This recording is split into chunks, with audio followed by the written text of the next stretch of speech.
زه د خپل پلار دغه یو نظم ټولو مینوال ته ډالۍ کوم چې پلار د بچي لپاره خپل هر یو ارمان خاورې کړي، پلار د بچي دپاره خپل هر یو ارمان خاورې کړي او بس د بچي د کامیابۍ دپاره ځان خاورې کړي، او زوی چې زلمی شو نو بیا نوم د بابا جان خاورې کړي. غریب دیاړي کوي د خلکو ستغس پورې هم لري او په اتیا سل روپۍ د خوړ نه ګېډې پورې هم لري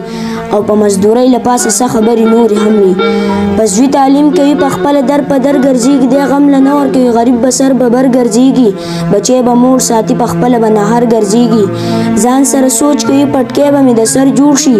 ځان سره سوچ کوي پټکی به مې د سر جوړ شي، زه خو مزدور یم خدای به غټ افسر جوړ شي، یا انجینیر به شي او یا به غټ ډاکټر جوړ شي. الله ته جاړي چې د ده نه ښه انسان جوړ شوی، الله ته جاړي چې د ده نه ښه انسان جوړ شوی، د علماو بزرګانو قدردان جوړ شوی، ارمان یې دا وي چې دی حافظ القرآن جوړ شوی. خو زوی کمبخته چې زلمی شي نو نخرې شروع کړي او په نه خبره به د پلار سره لانجې شروع کړي، بعضې کارونه خلکه ډېر بې اندازې شروع کړي. په ځان پوهېږي نه هر چا سره جګړې به کوي، په ځان پوهېږي نه هر چا سره جګړې به کوي، د خوشو تشو سره ګرځي هم نشې به کوي،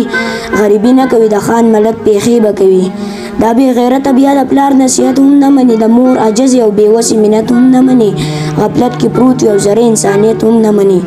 د مور او پلار د ارمانونو جنازې وباسي، زوی نالایقه چې د خپل څادر خپې وباسي، مور پلار مجبوره کې د زړه نه یې خیري وباسي.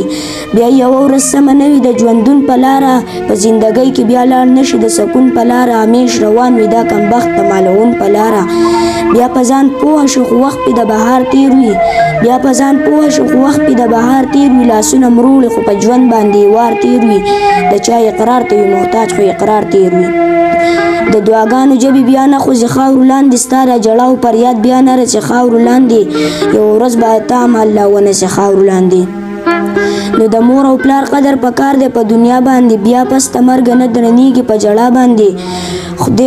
خدای خفه کېږي په ایمان په دې غوغا باندې. نو انوره بس که نور د غم بیتونه مه جوړوه، په سوي زړه باندې مې نور داغونه مه جوړوه، په زوړ پر هر د چا دوبار زخمونه مه جوړوه، په زوړ پر هر د چا دوبار زخمونه مه جوړوه.